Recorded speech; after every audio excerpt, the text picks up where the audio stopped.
again? Oh, see, we're running the rap shit. Peace, family.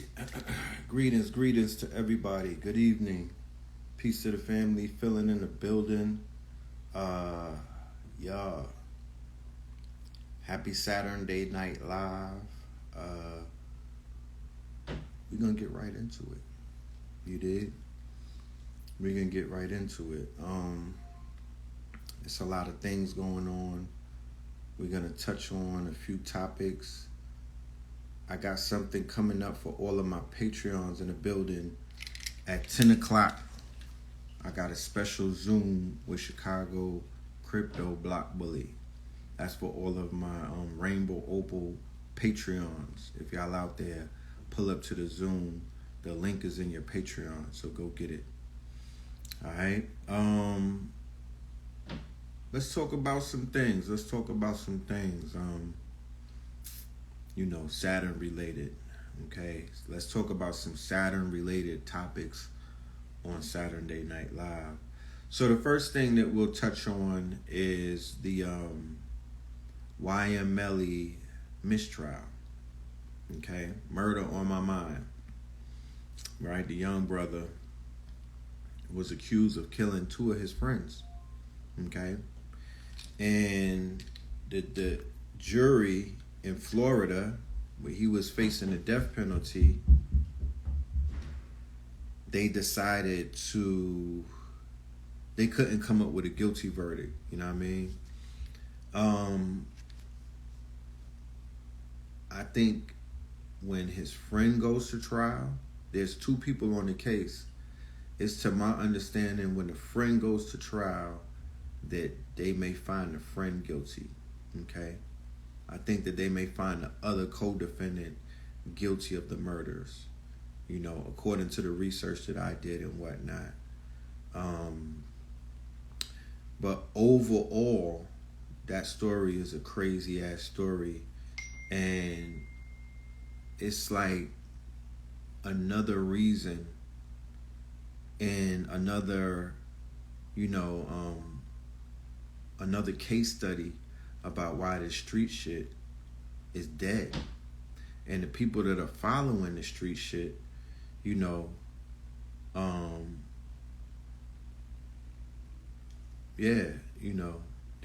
following a dead fucking culture. You know what I mean? They following something that's on a downward spiral. Think stocks, right? Think stocks. It's not a good performing stock. It is not a good performing stock. The bear market on the streets is not going to go back to a bull market. You understand? It's not going back to a bull market. People keep reaching for straws and whatnot and try to breathe and resuscitate this street shit because that's all they have. They have not embraced a part of themselves where they're brave enough and they have enough courage to shed that fucking skin and to step out into the world on some God body shit. I don't care what your disposition is. I don't care where you come from. I don't care what your limit in education is. There's no excuses anymore because the technology is so advanced that you could sharpen your skills in 30 days. In any topic or any subject, you could go balls deep and begin to master any subject.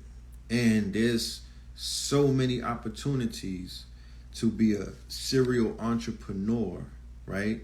And there are so many different niche markets that you could basically bust a play, and get a bag out of, that the street shit should be the last option because life is precious.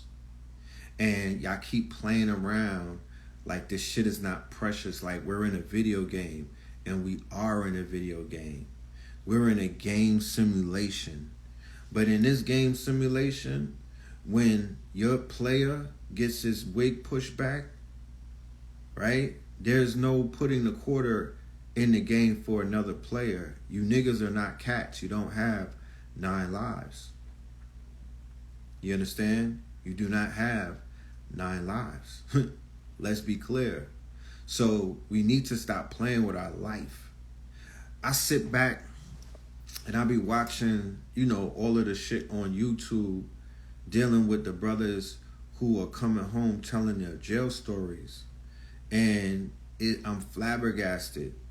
I shouldn't be flabbergasted because I was the one who dodged 20 and 30 and 40 years when I was running around. And I saw them when they was smacking niggas in the 90s and whatnot.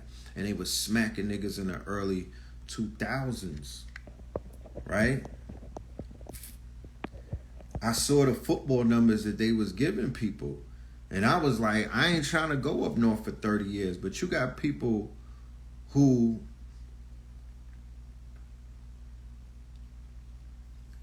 they doing like 20 and 30 and 15 and 18 and 17 years standing up like it's really nothing. However, there's about 1% of those people who are coming home with their jail stories who actually went to jail in the late 90s or the early 90s or the early 80s or the 2000s for putting in some type of, what they would call revolutionary type of work. I can't count many of them that did that. The majority of them came back down. They came home from killing another black person, another melanated man or woman, or selling drugs to people in their neighborhood. I haven't seen a podcast with many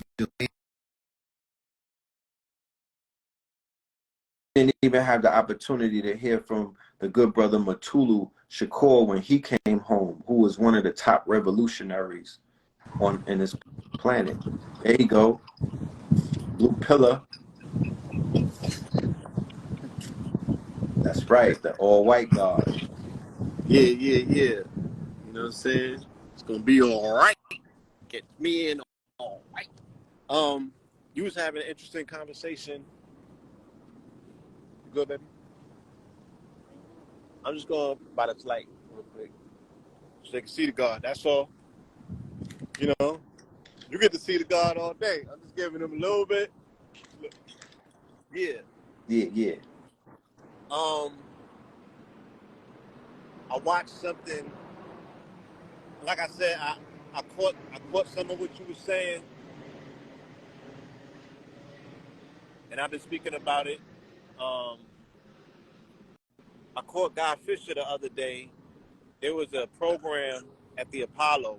Right. It was dealing with the heroes. Right. They were heaping rewards on people in the community that are considered to be heroes. Right. And Guy Fisher was there after doing 40 years. Now, an interesting thing about Guy Fisher once owned the Apollo.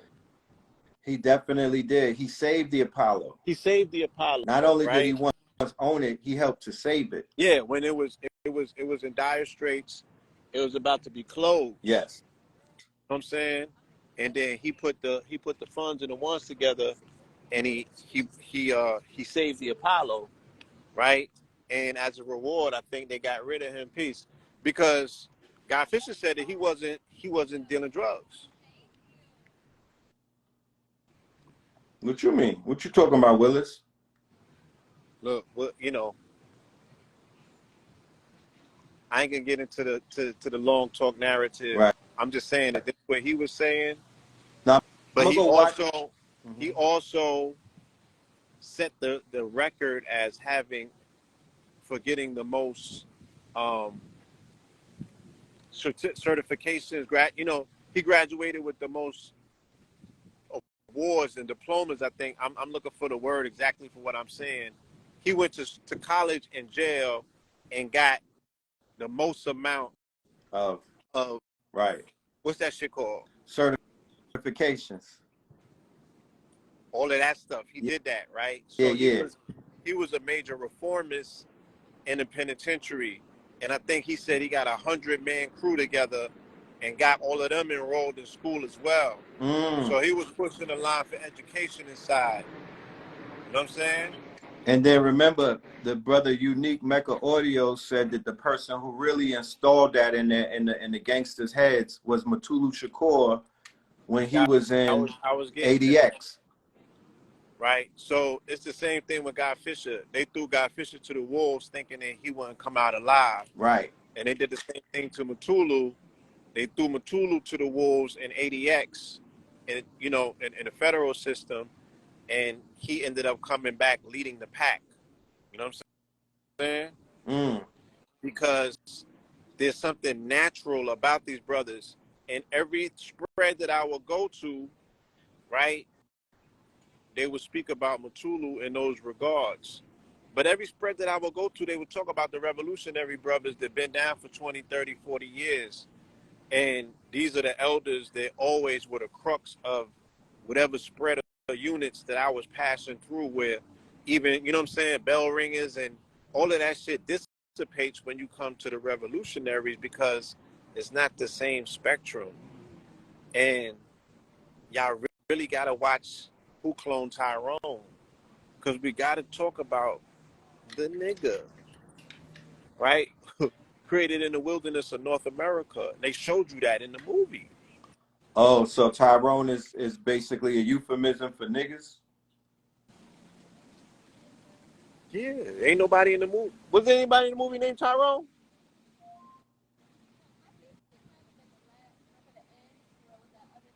The elder? I'm finna watch that tonight.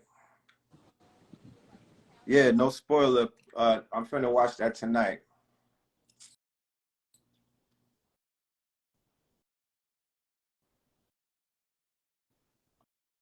Blue.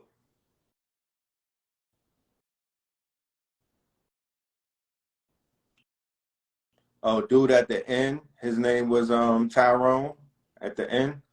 Okay. Blue probably didn't see the end of it.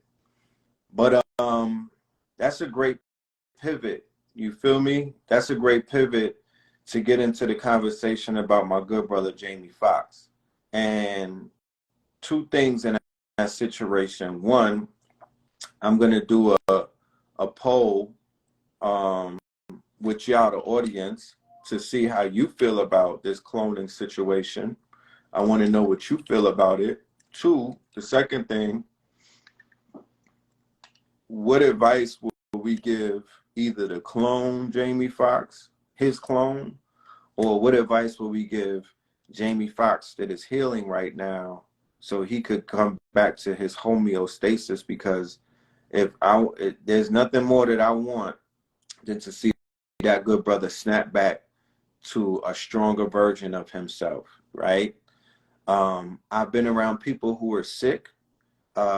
Me and Blue Pill grew up, and we were privy to, being flies on the wall when Mama Pill and the Usha Institute were taking care of a lot of sick people, people in hospice, and people who were basically knocking on death's door, and people who were not knocking on death's door, had ailments and whatnot. So I've seen people go from heaven looking very flush, you know what I mean, in their appearance, to a week or two or three or a month or 60 days later looking like totally different people, to whereas you would be like, that's not the same person. And this is way before the conversation about cloning began, okay? When I saw that video of Jamie Foxx today, I saw somebody who went through the quote unquote the bowels of hell in terms of fighting for his life. If anybody's in the medical profession and whatnot, you can co-sign what a person looks like when they come back from that brink of what they call death, right? People are like, oh, his eyes are he doesn't have motion in his eyes. I'm like, yo, his eyes are telling of his of that journey that he went on. If they were to clone him, why would they put such a bad copy out? That would be my question to everybody who like, yo, he's a clone. Why would they put a why would that's not a good copy if that's the case? If I was in a lab, I would be like, nah, put him under the put him in the tanning booth. Because if we're gonna try to fool the people, you know what I mean? That nigga needs some color. That's a bad copy. I think we looking at a sick man, you know? But y'all let me know, how do you feel? Because I'm willing to hear people's science behind this whole situation. You know, not how you feel and not what, you know, not what Rick James told you when you was in meditation and whatnot. No, what if that did take place, who's coming forward to bring the science? You know, because that's what we got to lead with. Our intuition is very telling these days. You know, it's one of our superpowers. But our intuition, when it's strong about something, it should lead you to the truth. That's what intuition is. It's almost like the scent that helps the dog, the bloodhound, you know, find its mark, right? Your intuition leads you to the truth. So for everybody that has a strong intuition, I would encourage you, so you don't, so you could defeat the naysayers. Just come up with some science, because regardless if he's a clone or not, once again, that's another issue that's going to split people, right? Because there's always going to be a group of people that are going to swear by everything he's a clone, and then there's always going to be a group of people that'll be like, nah, that's that nigga Jamie. You know what I mean? Regardless of what takes place in this world that we live in right now, everything that comes out causes a split and a rift. This is rift culture. That's what social media is now designated as. Rift culture. The girl came out and she was lying and whatnot about getting kidnapped. Niggas is like, crucify her. And people were like, leave her alone. Rift. They like, yo, she should get locked up. And they was like, why y'all shaming her? Rift. Yeah, if that was a man, you know what I mean? They would be, if that rift, right? Gilly's son gets killed. When everybody should be in mourning and whatnot, and sending that man and his beautiful wife and their family healing energy.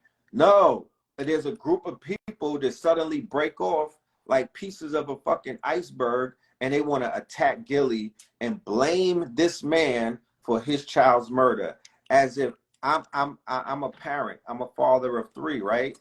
When you are, I don't care if I make a certain amount of money, that doesn't, what does that have to do with the child? You can't kidnap your children and bring them into a fucking, and move them into a bubble and whatnot, right? So there's a group of people, instead of the community coming together and saying, I don't, regardless of if I like Gilly the kid or not, regardless if I watch the show or not, if you're a parent and you know that the worst fear that a parent has is to bury their fucking child, then, you know, sympathy should set in, and then you send that man some energy, and whatever you may have to deal with, you deal with it. But of course, instead of that, you know what I mean? Because there's other groups of people, other nationalities, and all of that. They don't never do that foul shit that our people conveniently do to each other. I don't see that take place in other cultures, but that happens in this culture. So I'm like,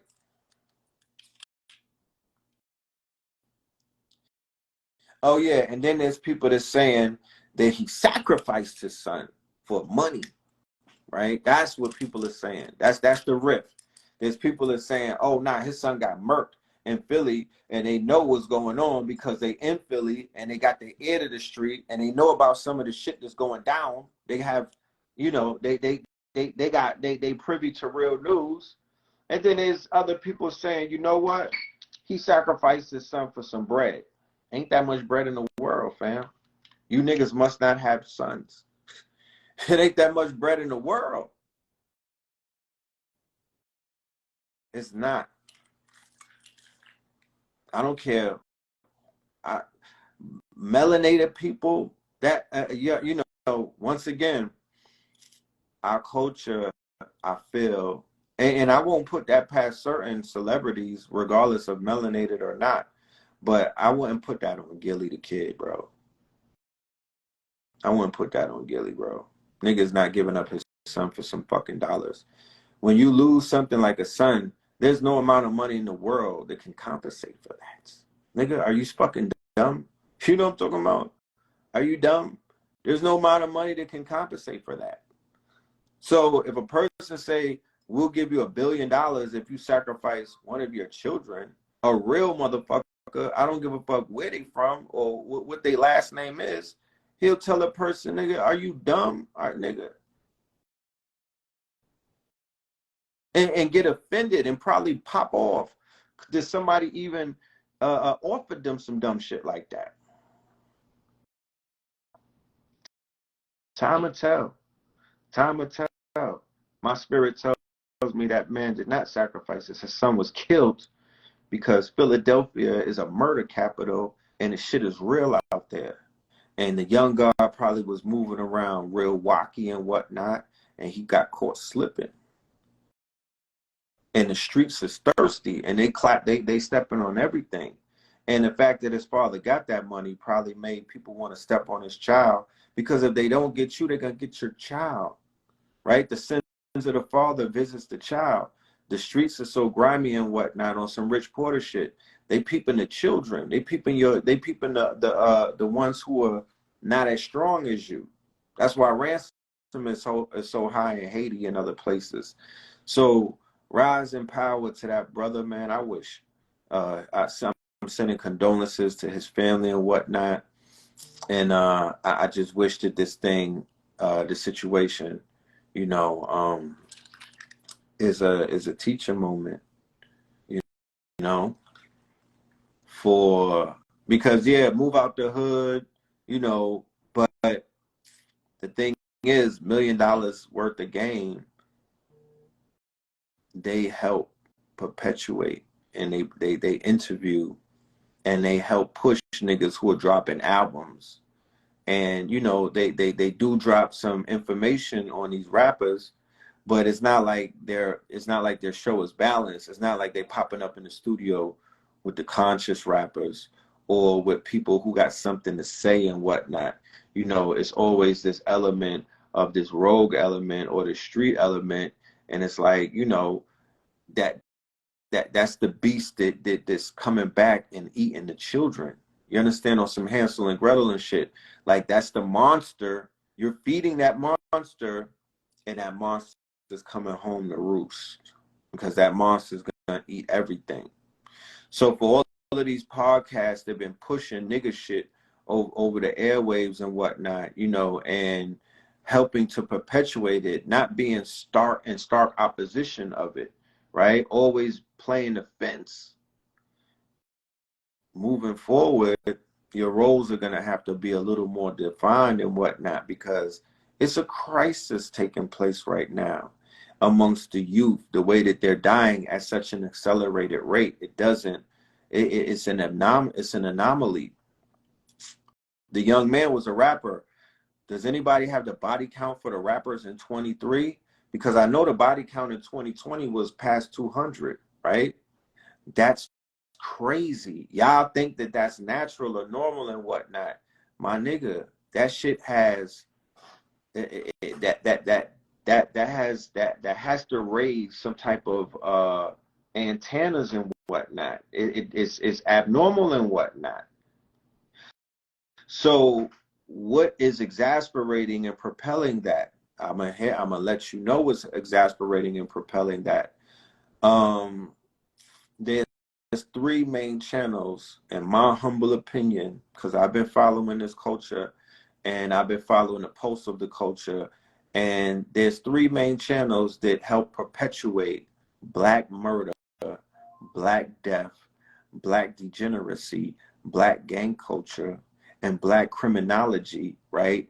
And what it does is, instead of pedestaling it, right, it helps you, it puts it on a pedestal. And that's world star hip hop, right? That's Vlad TV, and that's Adam 22 No Jumper. Those three apparatuses right there, those three platforms right there, those three aggregating, because they aggregate stories. They are aggregators, meaning that they compile information, right? They compile, they put together at least 30 stories a day, right? So when you look at the square box on WorldStar, and it has the grid and whatnot with those 30 video clips on a daily basis, at least 70% of those clips are dealing with some form of degeneracy, right? So at first, it didn't affect people to that degree. But 10 years later, after it's become normalized, because it was shocking at first, bums getting knocked out. You know what I mean? Dudes getting ran over and whatnot. Now, it's Faces of Death on there. It's Faces of Death, right? Mixed with a whole bunch of other shit, mixed with like Yo MTV Raps, not even mixed with BET Uncut, Faces of Death. So WorldStar has become like it has multiple layers to it. But a lot of these layers are playing against our images. It is sending out the wrong signals. These websites are booming out of the country in places like India and China and shit like that. Vlad TV perpetuates black criminology, right? Vlad TV perpetuates black degeneracy. The one who's the worst out of all of them is Adam 22, because Adam 22 showed his hand and he revealed himself, and he showed y'all what I've been told you and what I always knew. Not only is this man a cuck, right? You know what the definition of a cuck is, right? Not only is he a cuck, but the cuck mentality, right? He's part of the red pill. He's probably a red pill movement type of person, right? He's like he's a cuck. So his infatuation with black men in particular, and then black gang culture, right? Or black degeneracy by way of black gang culture, it makes him a necromancer. He fetishes black death. He also fetishes the black phallus. You understand? There's this type of relationship that these weird Europeans have, to whereas they have a homoerotic relationship with black men because of what they don't have. It's an inferiority complex that our good sister, that the master teacher, Dr. Francis Cress Welsing, pointed out with these Europeans. That's why he said on his show before he had this situation with his wife, he said on a few occasions, and I posted the video on my Instagram. I'm actually looking for the video. I don't know if Instagram took it down. You know how they be taking shit down and whatnot. They might have took it down a few months ago, but I'm still looking for the clip where he was on his show. Mind you, this is the same show, or the same internet, or the same web channel, or the same platform that he said he gets $1 million a month from, right? He's grossing $1 million a month from streaming, right? From streaming. Yeah, nigga. I'm doing the financials. You understand? I'm letting you know how impressionable this channel is just by showing you the financials. So he's raking in more than $1 million. It's more than $1 million when it's a salacious month, when it's a lot of hot shit going on. But in the clip that I posted, he said that he was infatuated with black men in porn, right? He said that he likes to watch BBC videos, right? And then he likes to listen to gangster hip hop. This is coming out of Adam 22's mouth. And this was before all of those his black help jumped ship. He had a whole bunch of black men working for him. There was the glorified help and whatnot. And they broke off and they started their own shit. Niggas abandoned him. And now he's scraping. He has a few, he has Crip Mac and a few other niggas that's working for him as the help, right? But it's supposed to be a no-fly zone. He been exposed. He's been called out. His His wife knows who he is in his secret. She knows his secret, not just his private life. His private, he's a porn star, right? Mind you. So for the brothers that went and sat down with this man, this white porn star, okay, who's infatuated with black men to the point where he almost gets off by talking about black death and reporting and interviewing people about black death, black men body, the same shit that got motherfucking Black Lives Matter lit, the black cadaver, the black body, right? Hiram Abiff, the black man in a shallow grave. They've always fetished over our bodies, and they've always built empires on top of them. You know what I'm talking about? The majority of these buildings have a black body in the foundation and whatnot. But anyway, they made a multi-billion-dollar industry off of black deaf culture in particular, but nobody drives it home more than Adam 22 and Vlad TV. They are the Jerry Springers and the motherfucking Maurys of today, because Jerry Springer and Maury were like the primers who prepared you for black death, because they helped you dehumanize and desensitize and see people in a lesser light. You understand?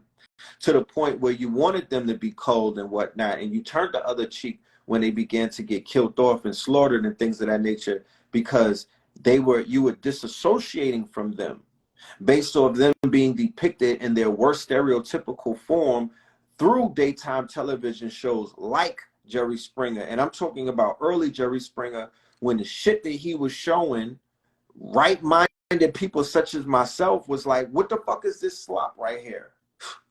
Nigga, what the fuck is this? This is not how people act. This is not how humans act today.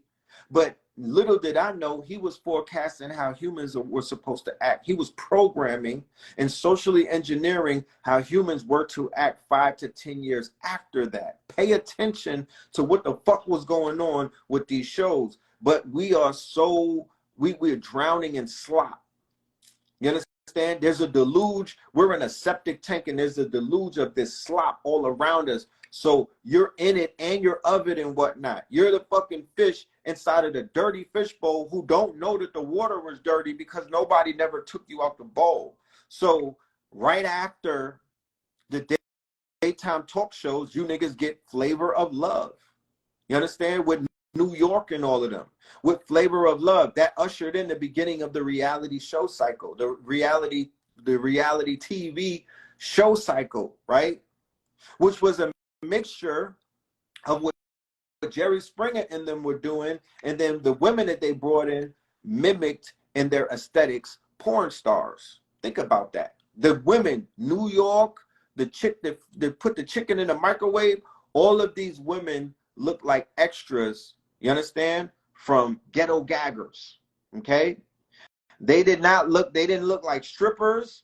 They didn't look like women that we all knew from everyday walks of life. No, they had names and they had personalities and personas that were akin to the women that we used to watch and sneak and watch on the VCR tapes. You know what I mean? Pinky and them. Roxy Reynolds and them. They had the polyester fucking skirts on. They had the wigs. They didn't have lace fronts, my nigga. They had the shit that you get from Party City, nigga. They had those type of wigs, porno wigs. Right? They begin to objectify these women. These women were ridiculed. It was almost like a new form of blaxploitation.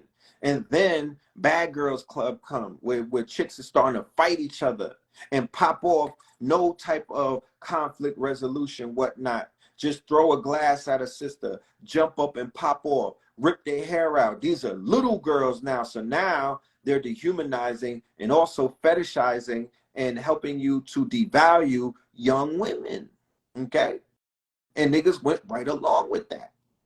And then it began to get Love and Hip Hop, and then Basketball Wives and stuff like that, and then Housewives and whatnot. So then you come to Atlanta, you'll see what the Housewives spell is, okay? You'll see what the Housewives spell is. That's the shit that got shorties going to the Eiffel Tower right now taking selfies and you know, dressed up like Barbie, like they on a picnic and whatnot. That housewife shit is directly tied into that Barbie Mattel bullshit. That's part of the Disney spell. That's part of the princess spell. That's part of you know, like that's that shit that Kevin Samuels had to address. You know what I'm talking about? That's that shit that Kevin Samuels had to, he had to slow that bus down. You know what I mean? You know when you're at a fucking you know when you at a check, a traffic stop. He had to pump them brakes. Like, hold on, y'all heads is a little blown up by Nene and all of them from a consecutive dosage of fucking ratchet TV. Everybody thinks that they're fucking housewives, and you want the nigga from, you want the Africans, or you want Prince Zamunda to pull up and sweep you up your feet, right? Like how Holly didn't want to swim. She didn't want to be a mermaid no more.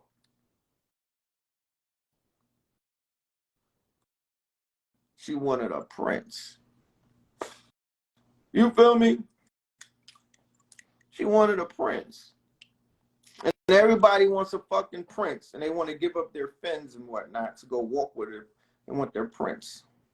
They went all the way to the fucking Ghana, to the gates where they packed niggas up and went back. Niggas is going back looking for their prince. That's how real it is.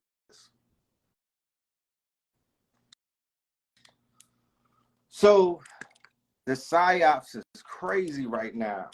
The psyops is fucking going bonkers. It's layers of psychological operations, but the most severe operation psychologically that people are going through is the effects of a 10-year window that happened in July 2013 when they acquitted George Zimmerman of killing Trayvon Martin, and it began this fucking nightmare that we're on.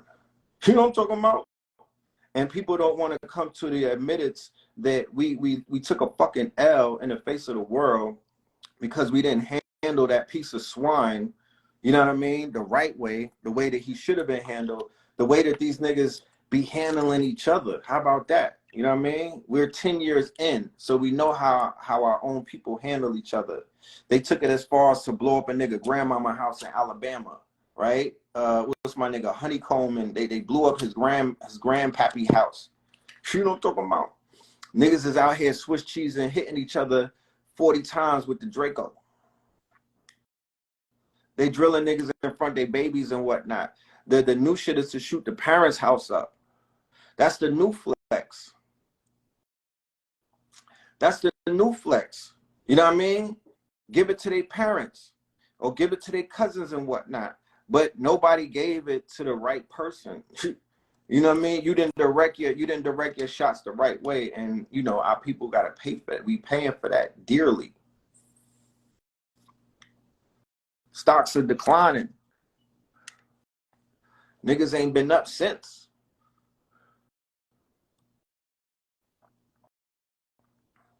It created pre-existing conditions in the hearts of Black women that became cancerous.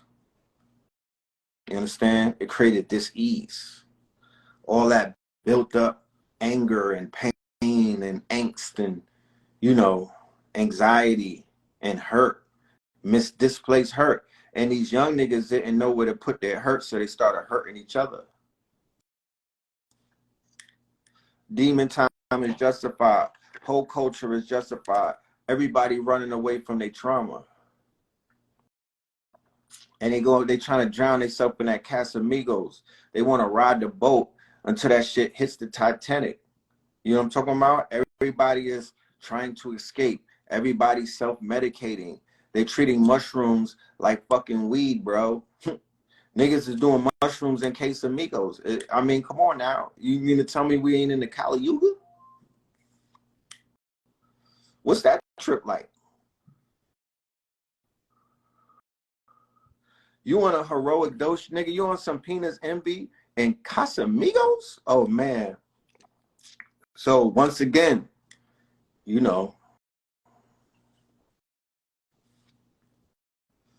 that's the new Viagra.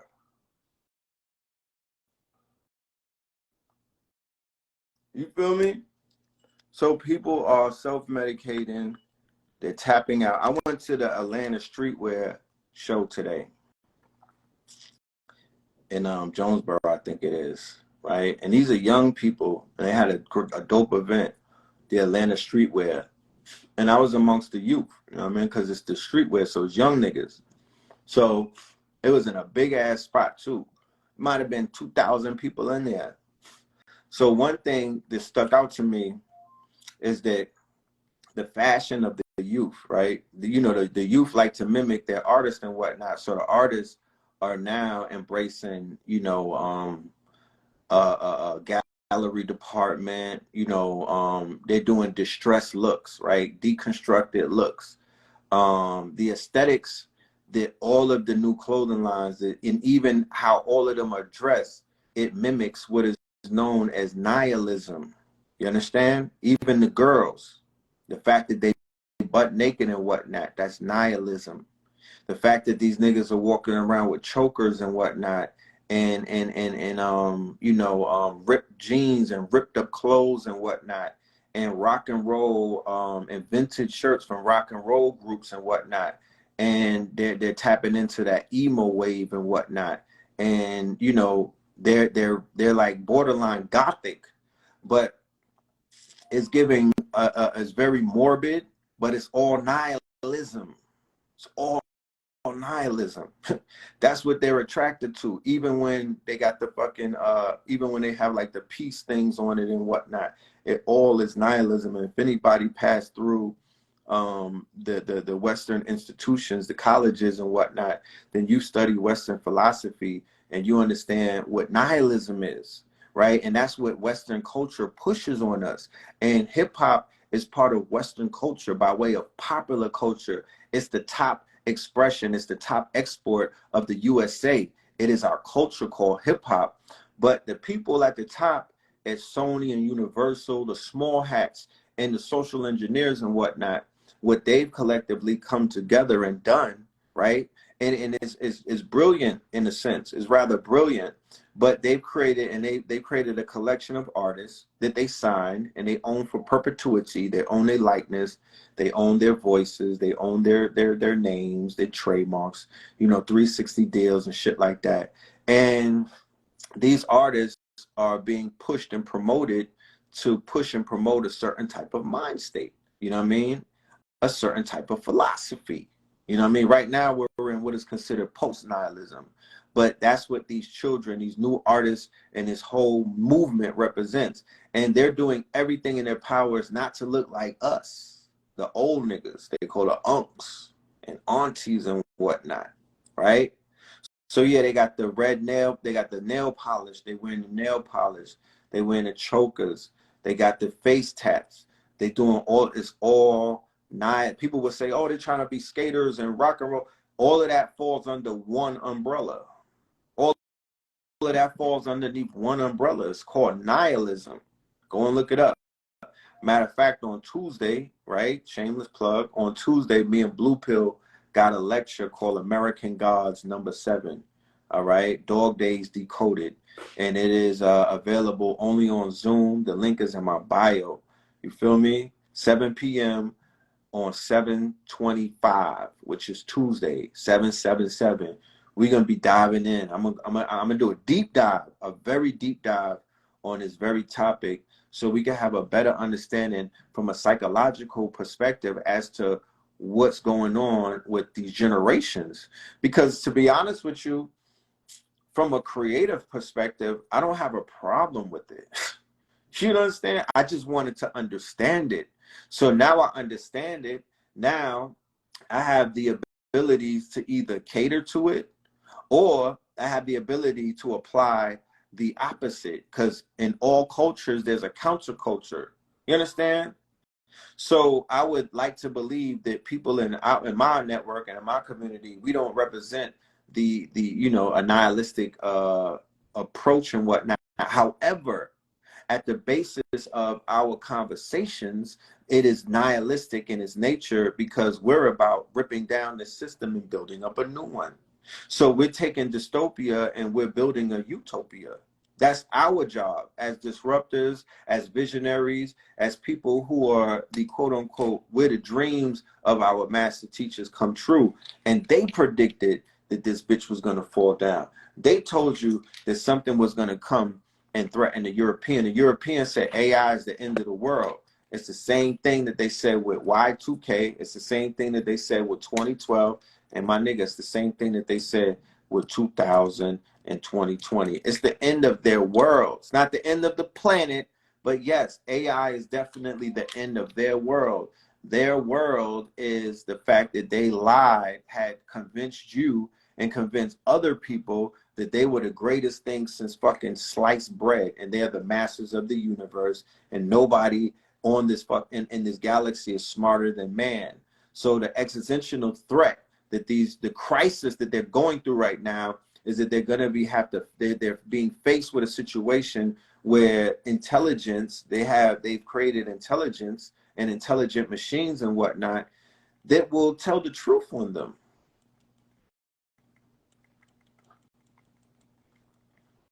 It's going to tell the truth on them.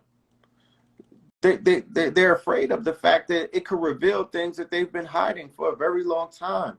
The world that they created and what is called the falsehoods of the world that they created. And their worlds have collapsed on many occasions. Don't get it fucked up.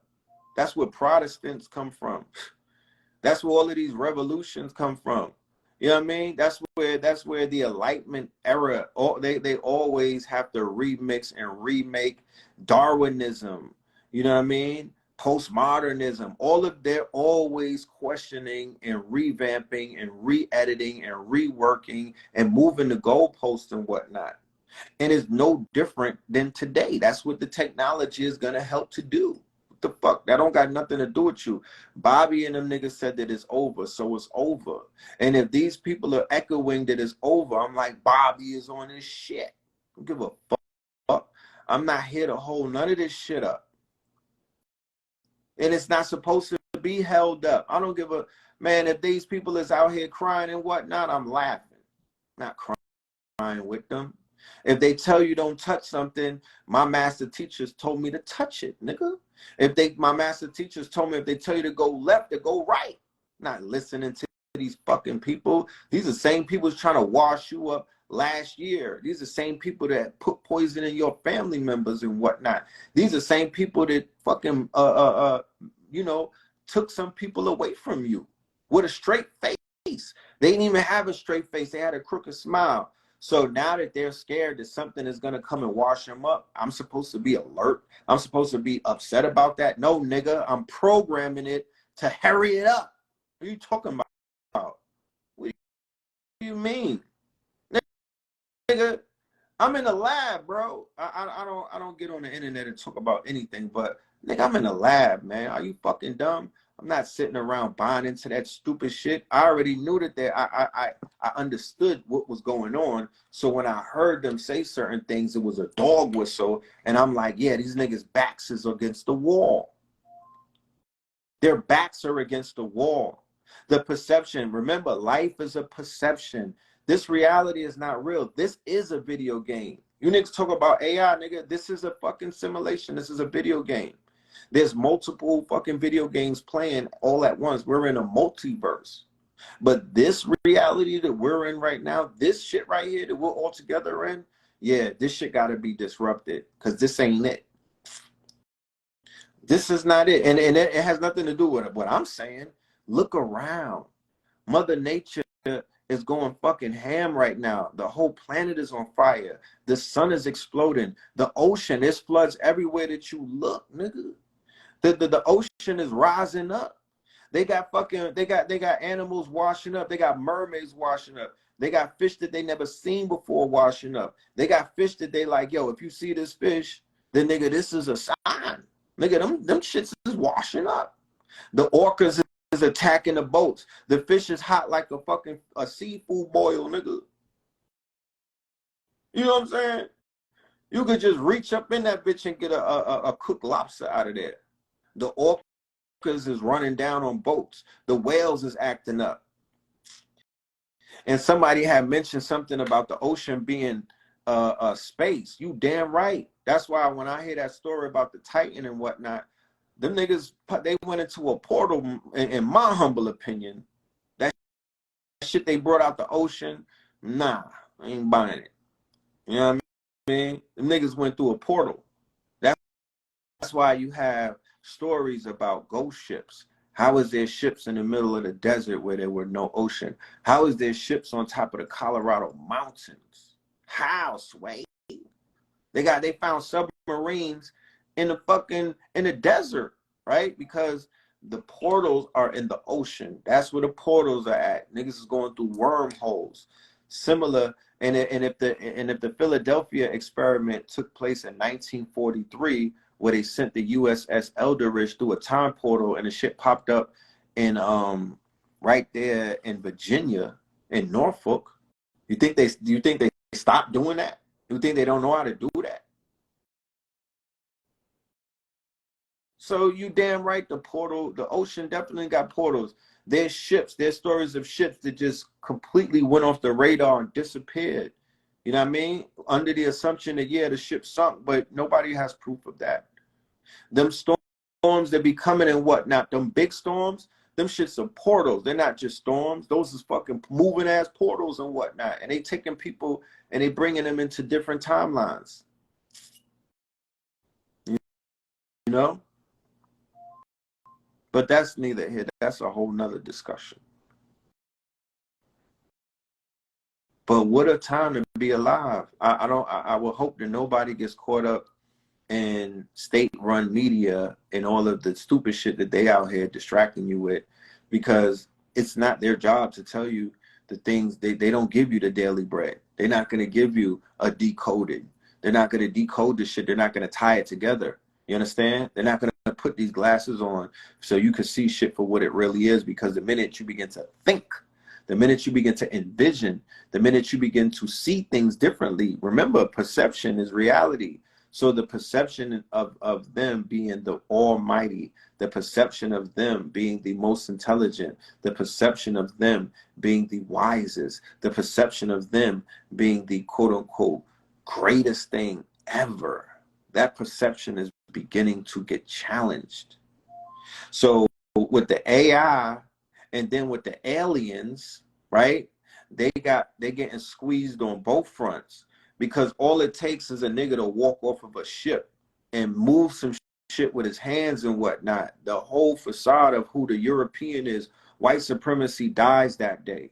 Who the white person told you who he is dies that day. It's more so about your perception, melanated man and woman who are considered to be the Godhead. It's not about the white people. It's never been about them. I don't even want to talk about them like that. It's never been about them. It's what they did to us. It's what we did to ourselves. They're the placeholders, not about them. The more attention that you give them, the more powerful they come. Think about it. Let's look at it in layman's terms. The more Lena the Plug talks to Adam 22 about the black nigga who piped her down, right? The more credits that the more room in Adam 22 this nigga gets to live. The more real estate in Adam 22's head, this Jason Love or whatever his name is, does he get in that white boy's head? Pause. Do you understand the analogy? The more she talks about a nigga that piped her down or her side dude, right, the weaker this nigga becomes. So the more you talk about white people who are really not a part of this equation, you know what I'm saying? The more credit you give them, the more you make them look like they're more fucking superior than you. The more you talk to your whiz about them, that's the more she starts twerking for them. Henceforth, why you niggas is losing your women to fucking, you know what I mean, to the white boys. Because you niggas went on you fucking kneel to these niggas. You know what I'm saying? You bended the knee, you took the knee to the white boys. So of course your woman is gonna gravitate over to the winning side, because you niggas told them that you willingly took a L. Right? This is the fallout what I said from what the shit happened in 2013 with Zimmerman is all connected. You understand? It's all connected. So yeah, your woman saw you take a knee to a cup. You know what I mean? These niggas literally, that's how you know we are not the same. Because we never do no shit like that, bro. No black man. Only time a black man watched a white man beat his girl's guts out, nigga, that was in slavery. Okay? And that was a rape. And that was traumatic. You understand? We ain't never did no stupid shit like that. That's only some shit that they've been doing since cave days, bro. That's what they do. That's part of their fetish.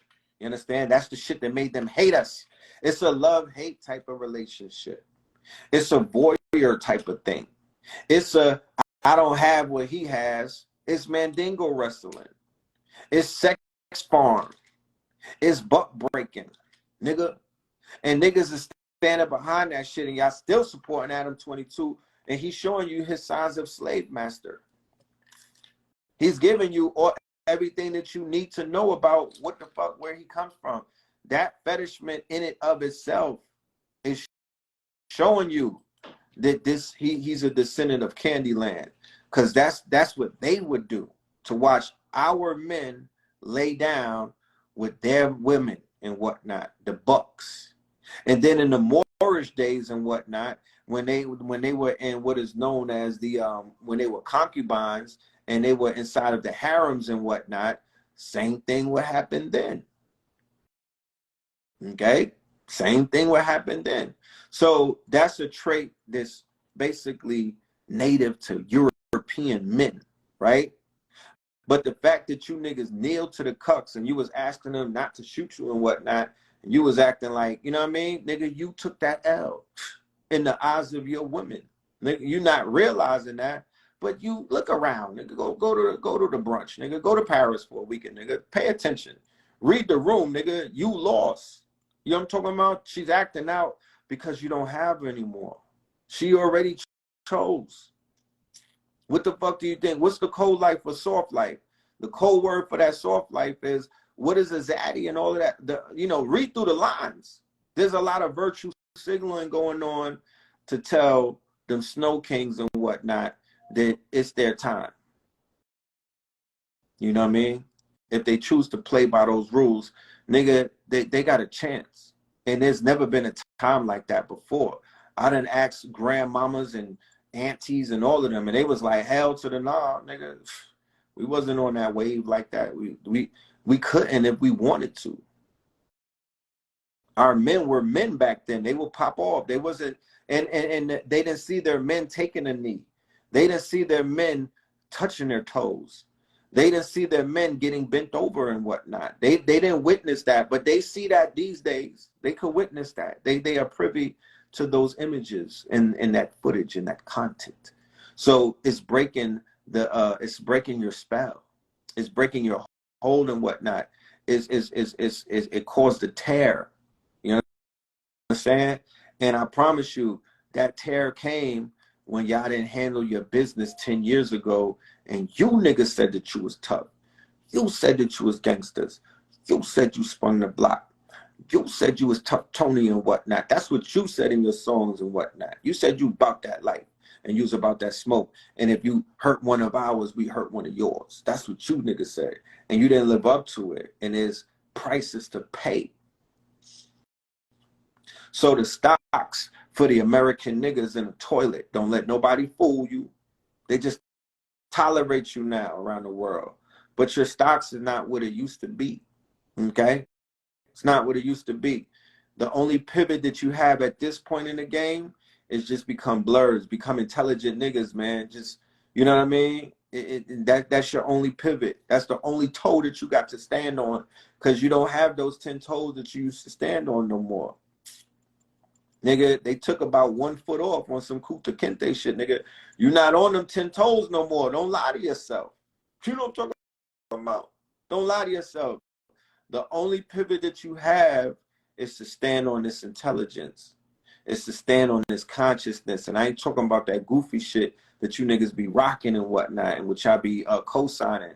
I'm talking about that real shit. I'm talking about that hard body consciousness, that live that lifestyle, live that shit, that live in that shit, and not that weirdo shit, not not that abusive, vampiristic,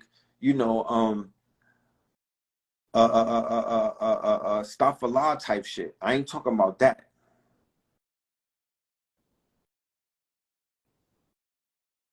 You know,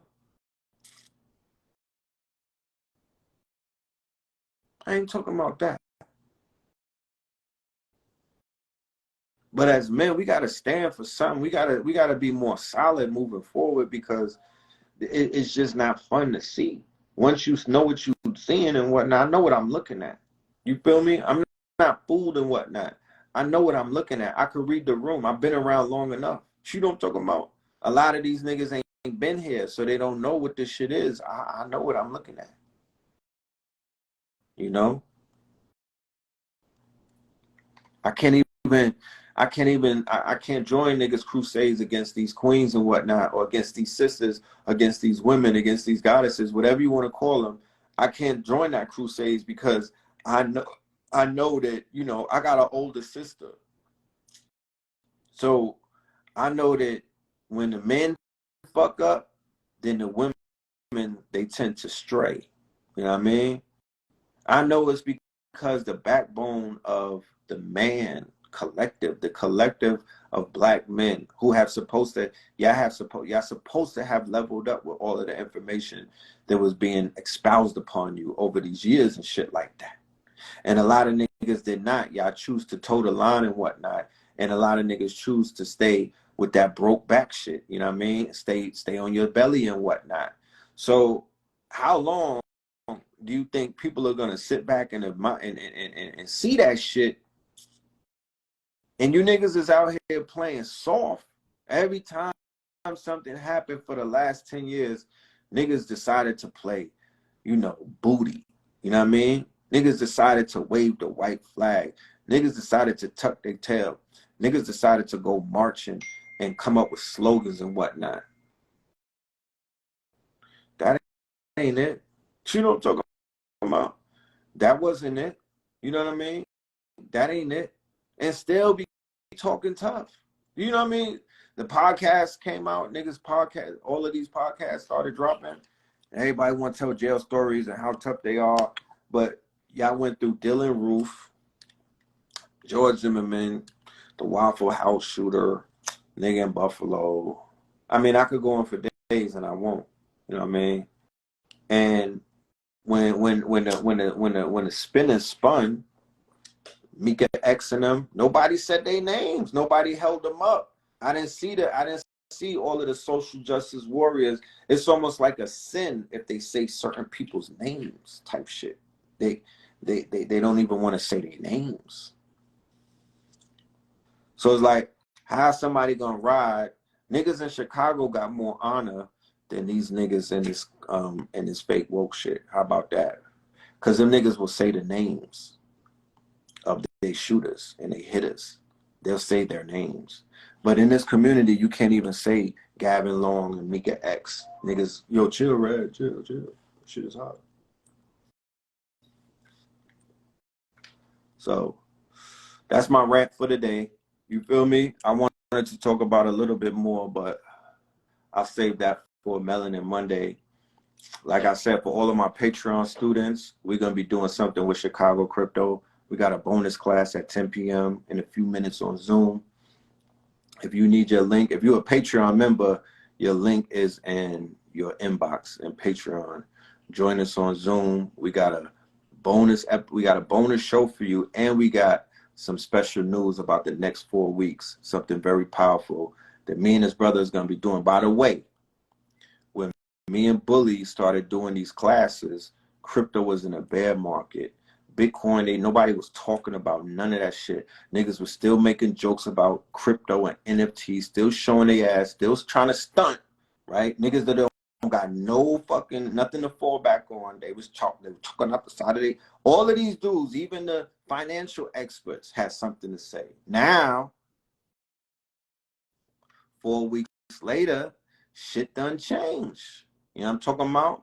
All of this the Fed now just launched. Yeah, y'all about to be forced to be into the world of cryptocurrency. You feel me?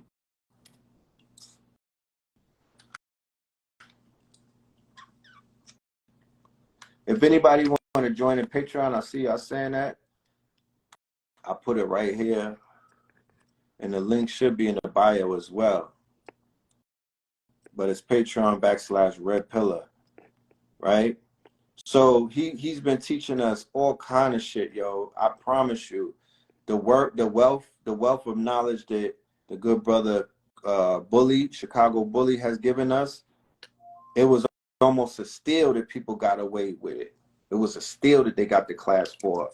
And we also got Ra Aku doing 4 weeks, and he's teaching people his whole system of how to tell people, how to break people down just by them telling you their birthday and then the time of birth. They could read you on the spot with the cosmophysics. So we just working, man. We working. I'm not gonna do no talking that much talking for the rest of 2023 because there's nothing to talk about. You know what I'm saying? I'm gonna smoke this shit to the very end. That's how good this one is.